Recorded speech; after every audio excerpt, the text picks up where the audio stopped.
Para mim é sempre um privilégio. Parece que toda vez que eu venho a Guabiruba eu sempre falo a mesma coisa, mas para mim é sempre um privilégio estar aqui em Guabiruba, uma cidade que cresce, uma cidade que recebe muito bem e recebe muitos imigrantes também, né? É uma cidade que realmente recebe o Brasil, né?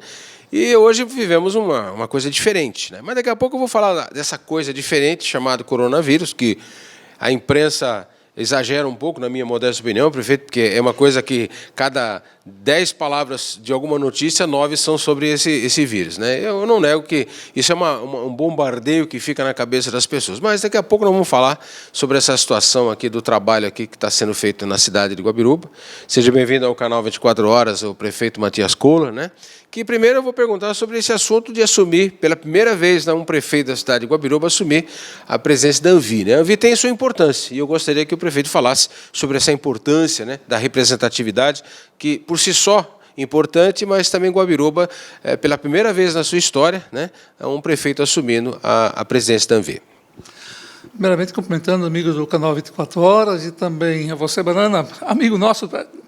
Nessa forma da gente sempre teve de conversar, é muito espontânea, muito natural, muito tranquila, e a gente quer, de fato, elogiar essa conduta, né, onde não há cartas pré-marcadas, onde não há nem roteiro para entrevista, a gente vai conversando e vai se entendendo, como se diz. Mas vamos lá, assumir a Anvi certamente é um desafio, ainda mais nesse momento, onde que a gente tem uma crise de saúde muito forte, onde na verdade, os desafios se apresentam diariamente e muitas vezes 10, 20 vezes por dia, porque as regras vão mudando conforme as pessoas vão tendo um entendimento diferente. Quando eu digo isso, não digo por maldade, mas é porque realmente a situação do coronavírus é uma situação totalmente nova e não há uma receita pronta para fazer frente a esse desafio. E nesse aspecto, logicamente, a nossa Associação de Municípios também está engajada, cada prefeito na sua cidade, dentro das 14 cidades que compõem a nossa associação, buscando dar o melhor, né? Por mais que seja desafiador, por mais que seja, às vezes, até inseguro nas decisões que a gente toma, porque não há uma diretriz, na verdade, bem organizada, nós precisamos, e eu tenho dito isso até nas nossas reuniões, nós temos teleconferências diárias com os 14 prefeitos desde o dia 19 de março, quando iniciou esse processo, e em alguns momentos os prefeitos se angustiam, né? Será que a gente não devia fazer outra coisa? Será que não teria esse o caminho? Será que é outro? O caminho é aquele que a gente está tomando. Nós temos que acreditar que nós estamos fazendo o melhor, estamos fazendo o certo. Se lá na frente, porventura, se mostrar algum outro resultado, a gente vai saber analisar. Mas vamos falar especificamente da associação. A Anvi é uma entidade com 50 anos de existência, construída, na verdade, das primeiras associações de Santa Catarina. Hoje nós temos 21 associações de municípios. E quando ela foi construída 50 anos atrás, ela procurou justamente dar uma oportunidade ou uma organização para as nossas cidades, para os nossos 14 municípios, no aspecto principalmente do suporte, onde pequenas prefeituras, você imagina 50 anos atrás, prefeituras com 1.000, 2.000, 3.000 moradores e muitas vezes uma estrutura precária dentro das prefeituras, e dentro dessa linha a Anvi se tornou um suporte para todas essas atenções, os serviços, e também no sentido de congregar a energia, a potencialidade, enfim, as demandas desses 14 municípios. Somos hoje mais de 800 mil habitantes dentro da nossa associação, temos cidades extremamente importantes, né? Podemos citar Blumenau, Brusque, Gaspar, Indaial, cidades de porte grande, temos cidades pequenas também, se nós pegarmos Doutor Pedrinho, 4 mil e poucos habitantes, Botuverá, 5 mil habitantes. Então nós temos todo o universo desse conjunto de população dentro das nossas 14 cidades. Mas uma entidade que vem forte, que ela vem cada vez mais se solidificando, cada vez mais cumprindo o seu papel dentro do cenário dos 14 municípios, mas também dentro do cenário catarinense, né, buscando dessa forma contribuir e, ao mesmo tempo, reivindicar nas grandes bandeiras que nós precisamos defender para que nós tenhamos cada vez uma atenção maior para a nossa população. Perfeito. Já que são 14 cidades, é isso, né? Isso. mais de 50 anos aí de uma história de lutas e tal. A gente percebe, por exemplo, eu estou vendo hoje, fazendo um comparativo, né? O governo do Estado toma as atitudes deles. No começo até dessa situação, que daqui a pouco eu vou tocar nesse assunto, a gente sabe que o governador tomou muitas atitudes isoladamente, né? Lá no gabinete e tal. Hoje parece que mudou, ele está ouvindo mais as entidades representativas, né? No caso da Anvi, não falando do caso pandemia, mas falando do caso da ajuda aos municípios, né? Porque a gente sabe, o dinheiro vai lá para Brasília, paga os impostos, e vem muito pouco para cada município, né? Como é que está essa linha, né? Essa discussão? Existe uma bandeira erguida para a gente mudar isso aí? Porque a gente vê que continua se falando e não consegue se mudar. É uma briga política isso, prefeito? É uma briga política no bom sentido, na busca, na verdade, do fortalecimento do municipalismo, né? E, querendo ou não, a gente sabe que é muito falado, mas pouco cumprido. A vida acontece na cidade. As prefeituras são a porta de entrada, são a porta de frente, onde a população bate a cada dia, seja ela grande ou pequena, né? Então, dentro desse universo, nós temos que conseguir mudar o conceito do Pacto Federativo que nós temos hoje, e é uma das bandeiras também da Associação de Municípios, junto com a FECAM, e dentro dessa linha não há outro caminho, né? A centralização de recursos nunca foi benéfica para o país. Ela foi benéfica para uma categoria ou para aqueles que lá se instalaram em Brasília, se achando donos do dinheiro e muitas vezes tomando as decisões erradas ou usando mal o dinheiro que é nosso. Então, dentro dessa linha, logicamente, o fortalecimento tanto do Estado, principalmente do município, ele vai trazer um novo horizonte no aspecto dos serviços públicos, das políticas públicas que têm que ser pautadas diariamente dentro dos nossos desafios e que muitas vezes eles são impostos, né? Muitos programas, até na área de governo, são impostos a nível de Brasília, o Congresso, inconsequentemente, acaba aprovando e não vê depois a consequência, na verdade, daquilo que estão aprovando, e são impostos aos municípios, mas não tem a contrapartida financeira. E as cidades, cada vez mais, assumem uma responsabilidade que não é delas. Digo, não é delas pelo aspecto do recurso, é delas como gestão, como organização política da cidade, como política de serviços públicos que tem que ser oferecido para a população, mas onde, muitas vezes, o prefeito não sabe mais de onde tirar o dinheiro, né? Programas na área social, programas na área de saúde, programas na área da educação, enfim, infraestrutura. Tudo isso é construído, mas aí você tem que ou jogar de um lado para o outro, mas você não tem um volume maior de recursos. Essa é a grande dificuldade, e essa é uma das grandes bandeiras, na verdade, que a Anvi, junto com a FECAM, que é a nossa Federação Catarinense dos Municípios, briga junto ao Congresso Nacional e junto ao Governo Central para que haja essa redistribuição do Pacto Federativo. Essa discussão da gente mudar a lei da tributação, né? Essa coisa de tem que ter lei para mudar isso, mudar aquilo, né? Essa talvez seja a luta da gente mudar os conceitos, né? Porque a chave é essa, né? O senhor falou, a porta de entrada de qualquer cidadão ou qualquer vida na sociedade são os municípios, né? Nessa linha nós temos que cada vez mais ter presente de que não basta você ter vontade, né? Nós temos que efetivamente partir para as decisões. Eu digo com uma certa dor no coração de que nós, infelizmente, ainda não estamos devidamente representados no nosso governo, no nosso Congresso Nacional.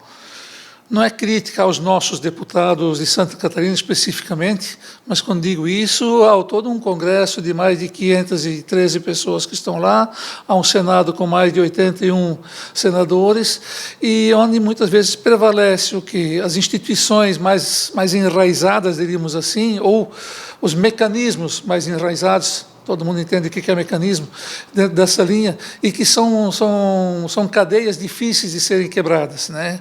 Quando um governo de uma presidência da República começa a sinalizar um novo direcionamento nesse aspecto, as resistências são as mais infinitas possíveis, onde você não prevê, onde você não consegue, pelo menos, sentir que haja um interesse por parte desse mesmo Congresso, por parte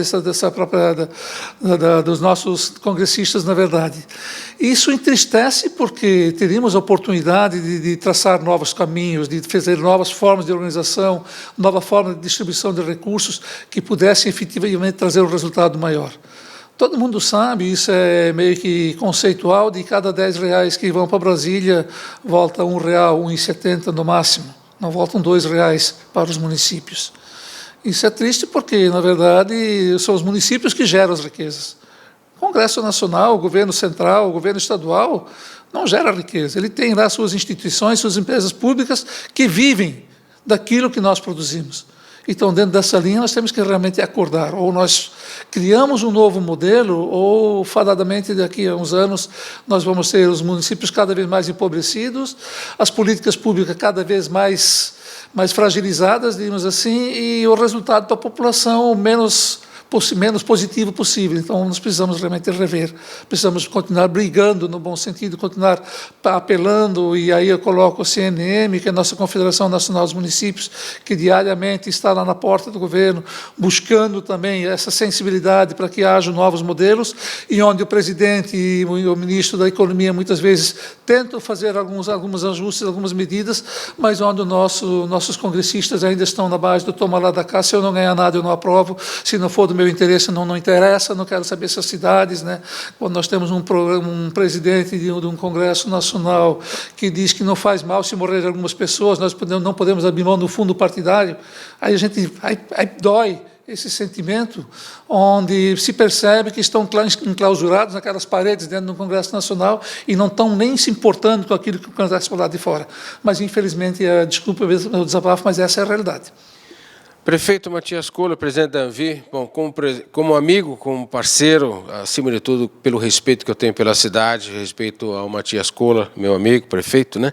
Desejo sorte na Anvi, né? São 14 cidades que tem que buscar o entendimento, né? E a gente tem que parar de fazer 8, né? Então, na verdade, o que quer fazer esse deputado federal, esse senador? O 8 é aquele que diz que vai fazer, mas nunca faz nada, né? É o que nós estamos cansados.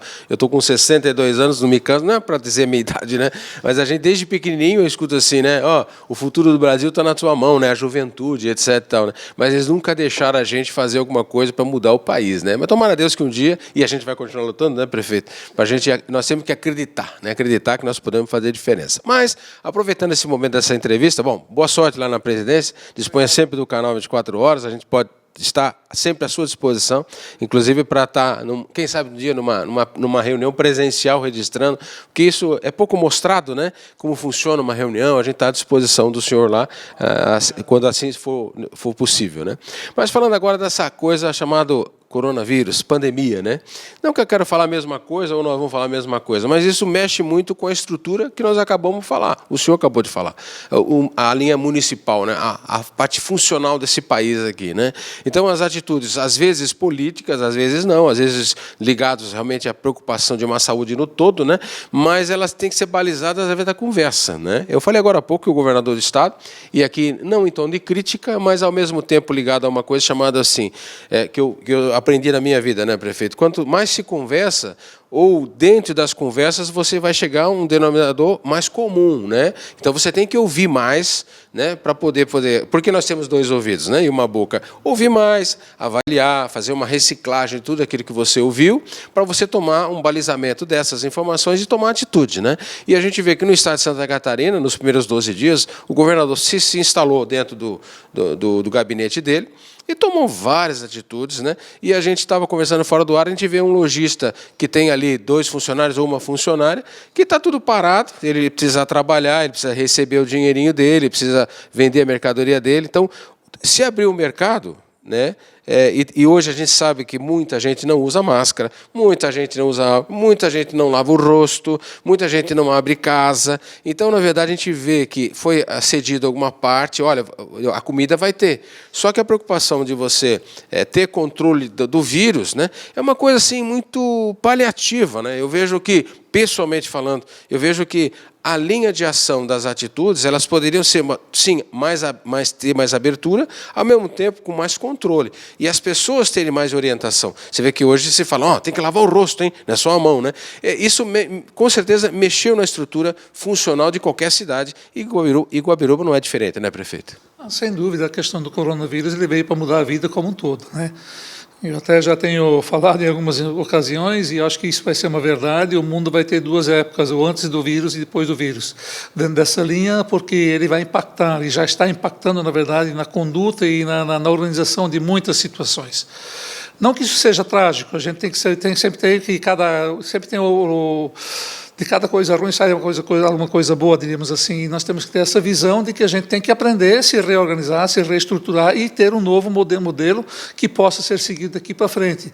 Mas impacta diretamente em todos nós, né? E as decisões do governo do Estado, no início, realmente foram extremamente centralizadoras, talvez até pela falta de organização, pela falta de previsão, porque o vírus está no Brasil desde janeiro, foi confirmado isso na semana passada, então não dá para entender de que os serviços, diríamos, de inteligência ou de controle não tinham noção de que estaria por vir, né, dentro dessa linha, mas isso é problema de Brasil, não é só do governo do Estado de Santa Catarina. Mas devia ter tido já uma antecipação, né, uma visão, por mais que Santa Catarina é um dos estados que mais está na vanguarda na questão da precaução, do cuidado pelo isolamento social.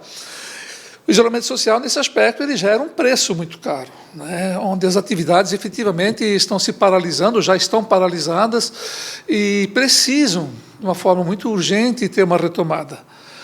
O grande conflito é de que as pessoas, e aí mais uma vez vem a realidade de que as coisas acontecem no município, não no Estado, na União.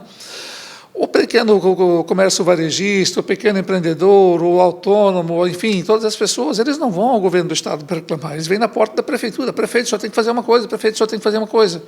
Só que não está na competência dos prefeitos. Um decreto estadual não se discute, ele tem força de lei e dentro desse aspecto ele tem que ser cumprido. E aí as decisões são tomadas em Florianópolis sem comunicação, muitas vezes, dos próprios prefeitos. Agora, depois de uma semana para cá, que nós conseguimos, pelas prefeituras de Santa Catarina, através de uma representante da FECAM, que é a prefeita Adeliana, de São José, que nos representa no grupo de gestão de crise e que diariamente participa dos debates e é a nossa porta-voz, né, uma pessoa representando 295 municípios, mas pelo menos conseguimos entrar dentro do grupo nesse aspecto de poder discutir as ações, de dar as contribuições também, de ouvir e trazer a informação que muitas vezes geralmente os municípios só tomavam conhecimento a partir da edição do decreto, né, ou da portaria, e isso acontecia às 8, 9 horas da noite, o dia de manhã estava vigente e o município não estava nem informado disso. Então agora as informações vêm com uma certa normalidade, digamos assim, mas que precisamos, né, enfrentar. Não dá para dizer que está tudo errado e não dá para dizer que está tudo certo. Como já falei bem no início, nós não temos uma receita, nós não temos um parâmetro, na verdade, para seguir. Não, vamos fazer assim, porque lá foi diferente e tal. E não existe. É cada dia tateando no escuro e tentando se agarrar em alguma coisa, está mais ou menos nesse nível.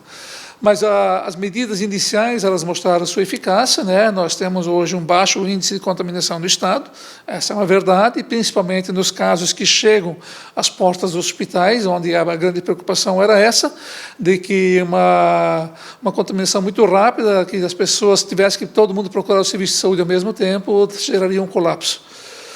Não está superado. Todos dizem, e pelo menos as informações que se ouve, que agora está começando, né, que as próximas semanas vão ser cruciais nesse aspecto, e por isso também não dá para flexibilizar totalmente, né, por mais. Aí vem aquela angústia de que medida tomar. Né?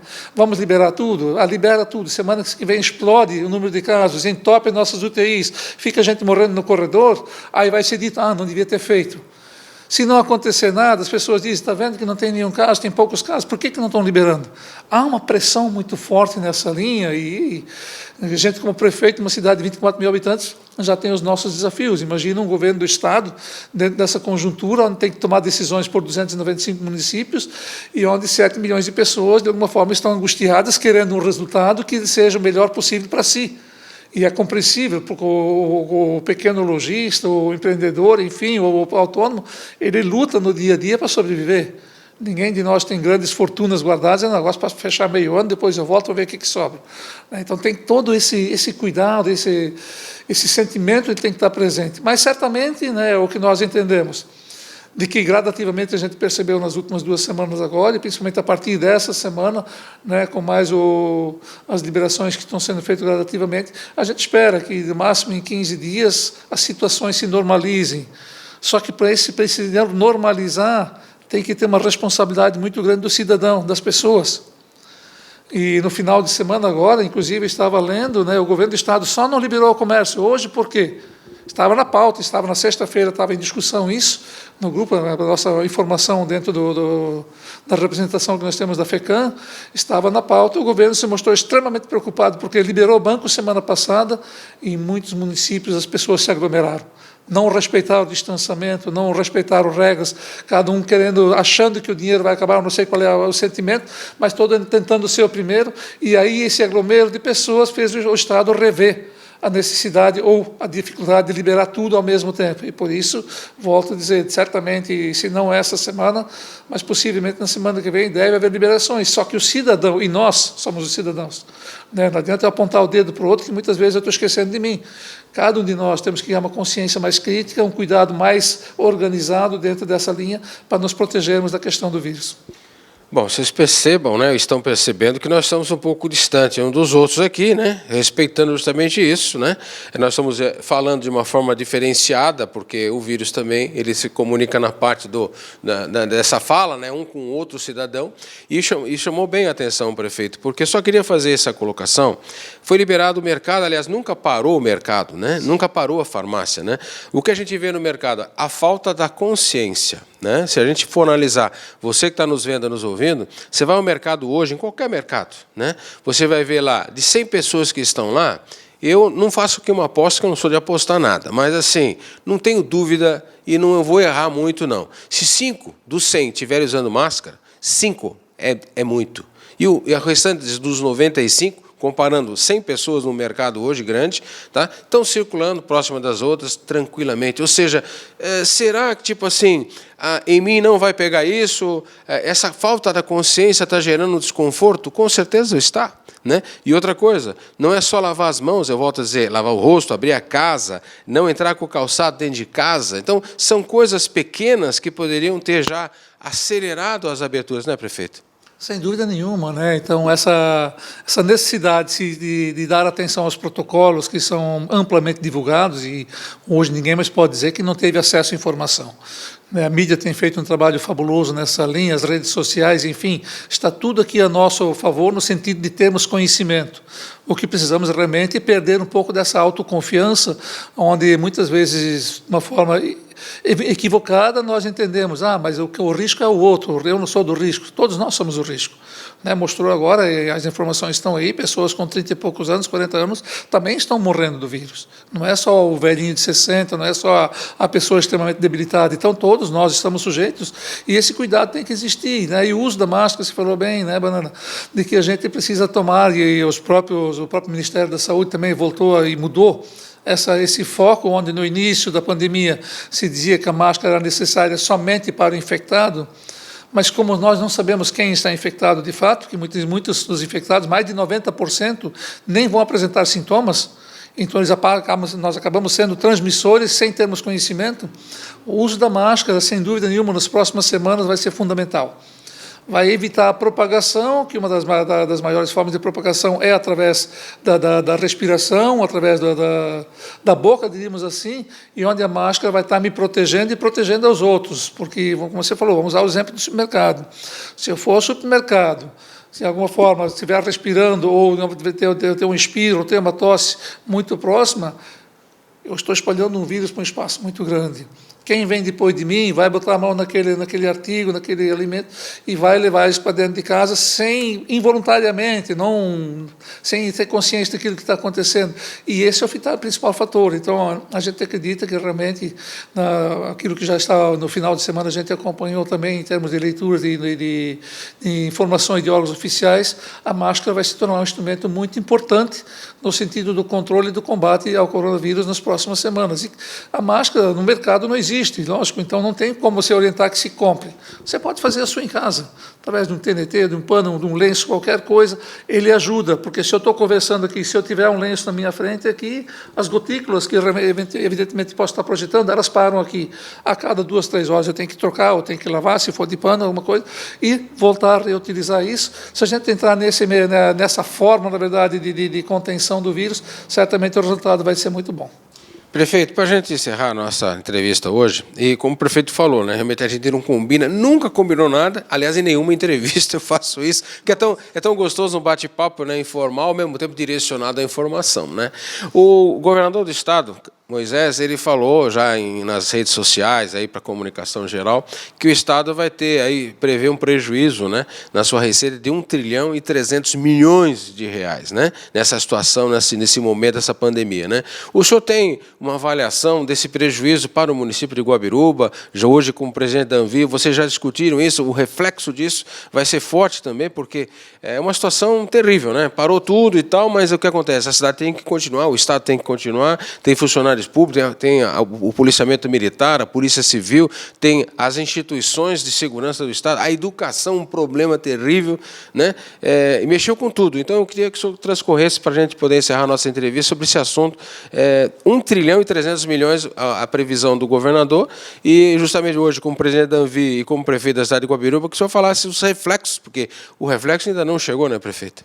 Sem dúvida nenhuma, e nós sabemos do impacto que isso vai ter em todos os serviços, né? E serviço público principalmente, porque a arrecadação que vem, tanto para o governo federal, quanto para o governo estadual, quanto para os municípios, é a receita dos impostos. E imposto se cria, ou ele acontece quando a mercadoria circula, quando há o processo de venda, de compra e venda. E dentro dessa linha, né, a paralisação da economia como um todo também paralisou a receita de impostos. Os impactos vão ser fundamentais, e por isso que, quando eu falo de que nós vamos ter dois mundos, um do antes e um depois, não podemos imaginar de tudo que nós vivemos até agora que isso tenha continuidade da mesma forma. Nós vamos ter que nos readequar, tanto municípios, quanto Estado, quanto União.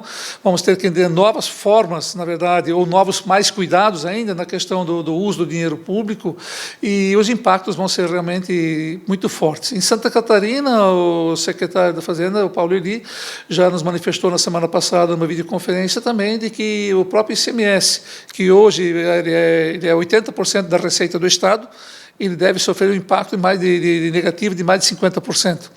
Ou seja, o Guabiruba arrecada em torno de 1,5 milhão, 1,4 milhões, 1,5 milhão por mês de ICMS. Esse é o nosso retorno de imposto, né? E dentro disso ali, se você tirar 50%, você vai perder no mínimo 700 mil. Isso já é uma perda inicial. A economia do município, ISS, os outros impostos, o próprio IPTU, onde as pessoas, daqui a pouco, pela dificuldade financeira, vão deixar de pagar, ou vão pagar mais para frente, vai gerar lá mais uns 300 mil que a gente calcula. Então, só a Guabiruba, ela deve perder, nesse momento, uma receita em torno de 1 milhão por mês. Ou seja, em torno de 25% da nossa, 20% a 25% da nossa arrecadação mensal, ela vai ser menor nos próximos meses. E quando se fala nos próximos meses, nosso horizonte é no mínimo até dezembro, de 6 a 8 meses. Não adianta imaginar de que liberou, passou a pandemia, na semana seguinte está tudo normal. Não vai acontecer, né? A gente está fortemente se preparando, na verdade, preparado a gente nunca está, porque é uma novidade e tem que se ajustar. Mas estamos nos preparando em várias medidas que elas têm que ser adotadas, a nível interno também, para que a gente possa fazer frente a essa situação, né? Porque o serviço público como um todo não pode parar. As aulas, os professores estão em casa, mas eles continuam recebendo, né? Seja por antecipação de férias, ou seja por antecipação de recesso, mas tem que ser pago no final do mês, a folha tem que estar ali. Nós não podemos reduzir salários, né, do funcionalismo como um todo, o próprio Congresso não permitiu isso.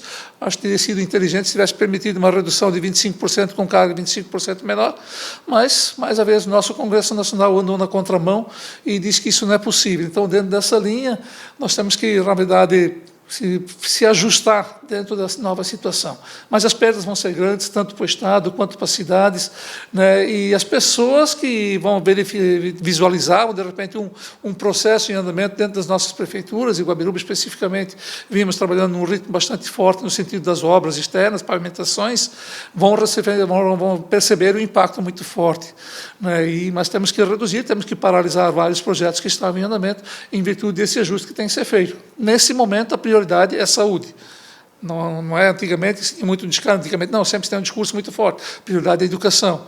A educação continua tendo seus cuidados, mas a prioridade é essencial e fundamental, onde não pode faltar dinheiro se for necessário, é a saúde, e, em segundo lugar, assistência social, porque nós vamos ter muitas pessoas que vão ter dificuldades para se alimentar.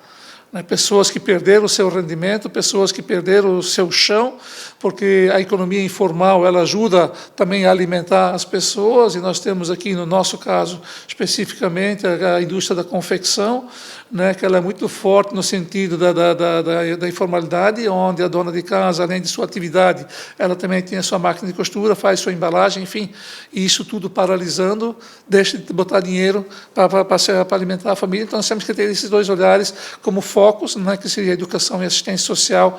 Dentro de uma organização, o governo federal está dando um vale lá de R$600 pelos próximos 3 meses. Esperamos que seja suficiente, mas muitas vezes não é, porque a pessoa, além da alimentação, tem um aluguel, tem um serviço de água, energia, lixo, enfim, tudo mais que tem que continuar acontecendo também. Então, nós temos que estar muito voltados para isso, e o Guabiruba está se preparando nessa linha, mais uma vez, para poder dar atenção e, efetivamente, nós temos que, por mais que a economia seja importante, nós temos que pautar vidas. Né? Se nós não tivermos as pessoas, não adianta nós termos o dinheiro. Então, é uma decisão bastante complicada, né? Quem é do segmento econômico diz, mas se não tiver dinheiro, também não tem como tratar a saúde. Sabemos disso. Né? Então, nós temos que ter um equilíbrio muito grande, dosar isso da forma que possamos retomar gradativamente a parte econômica, porque ela vai permitir que venha novo dinheiro para a parte pública também, e a gente consiga gerenciar as duas partes. Para a gente encerrar a entrevista, queria agradecer mais uma vez aqui ao presidente da Anvi, ao prefeito da cidade de Guabiruba, Matias Kohler, né, aqui no canal 24 Horas, agradecer ao Dixon aqui na geração das imagens, né, mas com a palavra, a mensagem do prefeito da cidade de Guabiruba, para você de Guabiruba, para você da região, e a mensagem de Matias Kohler, presidente da Anvi, uma mensagem para os 14 municípios que vão estar nos vendo através do site, através do Facebook do canal 24 Horas. Primeiramente, confiança. Confiança e muita serenidade, diria a todos. Isso vale para mim e vale para todos. Porque como o momento é único, como ele é novo, como ele é desafiador e muitas vezes conflitante, né, se nós nos entregarmos, na verdade, ao nervosismo, à improvisação, diríamos assim, nós podemos errar mais, e a gente quer errar menos. E dentro dessa linha, nós sabemos que é um desafio, que é uma crise, mas ela vai passar. Como tantas outras já passaram, essa também passa. Não sabemos exatamente quais são as consequências, o que vai vir para o dia seguinte. Mas, independente do que vier, se nós soubermos ser realmente unidos, como sempre fomos, e aí eu boto o povo não só de Guabiruba, boto o povo catarinense, né, e o brasileiro até também, onde nós somos pós-graduados, diríamos assim, em superação de desafios. E dentro dessa linha, tenho certeza que vamos sair também fortalecidos pela unidade, fortalecidos talvez pela mudança de alguns conceitos que então nós achávamos que eles eram fundamentais e nós estamos percebendo que não são tanto, né? Não é ter mais ou ter menos que nos faz diferentes, é termos todos o mesmo objetivo, que é se ajudar mutuamente. Essa é a grande mensagem que eu deixaria, e que cada um de nós possa contribuir da sua maneira. Se eu tenho um vizinho, se eu tenho alguém na minha rua que eu vejo que ele está passando necessidade, se eu consigo ajudar com um pão, com um pedaço, um prato de comida naquele dia, eu estou fazendo a minha parte. E talvez nós chegamos a esse momento. Podemos chegar nessa dificuldade realmente. E não adianta eu olhar para o outro lado da rua e dizer, mas o malandro não trabalha porque não quer. Nem todos vão ter a oportunidade do emprego. Nós tínhamos até então uma recuperação da economia bastante forte, recuperação de geração de empregos, e isso acabou. Nós temos demissões, né? O Sebrae nos mostra um indicativo, não sei se é verdadeiro ou não, mas eu preciso acreditar no Sebrae, de que em 15 dias mais de praticamente 150 mil pessoas em Santa Catarina perderam seus empregos. Isso é muita gente, isso é muito impacto, é muita família. Nós sabemos de indústrias e de empresas aqui da região que também estão demitindo. O apelo que seria que, se não pudesse segurar isso, não demitir agora, o governo federal está trazendo algumas oportunidades também na verdade, ser solidário nessa questão, mas que a gente tem que olhar também o lado humano, né? Eu sei, somos donos de empresa também, eu me coloco aqui na mesma linha, de que seria muito mais prático pegar e demitir todo mundo e vamos ver que lá na frente o que acontece. Mas nós temos que olhar o lado social da função da economia também, e principalmente das empresas, que a gente possa agir com serenidade. A serenidade reflete o quê? Existem situações que eu realmente não consigo mais manter um empregado dentro da empresa, ótimo, dentro da minha loja, ou dentro do meu comércio, enfim. A gente tem que saber conversar e estabelecer de uma forma organizada. Mas vamos cada um de nós fazer a nossa parte do sacrifício. Só assim a gente vai sair mais forte dessa. Matias Kohler, prefeito da cidade de Guabiruba, presidente da Anvi, primeiro prefeito da cidade de Guabiruba que responde por essa presidência, né? Deixo aqui meu abraço ao amigo, né? Desejo sucesso. Desafio, né, gente? Não é fácil. Que desafio. Enfrentar uma pandemia que o mundo, na verdade, não sabia e não sabia como enfrentá-la. Está aí muitas dificuldades, muitas coisas tristes. Ao mesmo tempo, o prefeito falou bem, né? Nós já enfrentamos tantas coisas ruins, né? Então nós temos que enfrentar com verdade, com desafio, com muito amor, com muita fraternidade, muito abraço, né? E acima de tudo com muita verdade, né? Respeitando a todos. Faça a prevenção, use máscara, lave o seu rosto, enfim, faça a sua parte para que a gente possa proteger o nosso semelhante, o nosso vizinho, né? As pessoas, né? Para que a gente possa mudar esse quadro, se Deus quiser, o mais rápido possível. Muito obrigado mais uma vez ao prefeito Matias Kohler, obrigado ao Dixon Krieger mais uma vez na geração das imagens. Essa é uma história real que nós estamos vivendo. Canal 24 Horas, registrando a história de Brusque, de Guabiruba, um pouco do Matias Kohler, né? Um pouco da gente, que você nos vê, nos ouve, através do site, através do Facebook, através do canal NET. Um abraço a todos, daqui a pouco a gente volta com mais informação, com mais uma entrevista.